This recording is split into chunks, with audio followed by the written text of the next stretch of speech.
4 solid green lights, or 3 with a green flashing voice light, means you're connected and can make calls.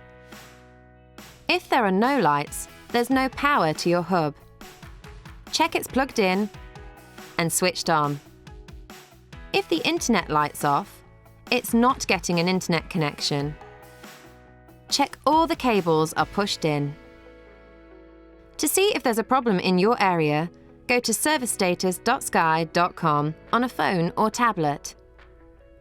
If the internet light is flashing amber, your hub's trying to connect. It can take up to 5 minutes to connect and turn green.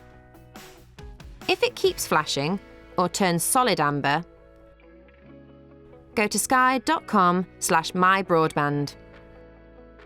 If the voice light is off or amber, then go to sky.com/broadbandcontact.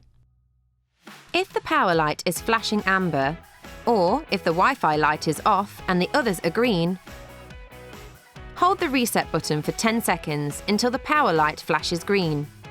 Your hub will go back to its original settings, including the password to the one on the back of your hub.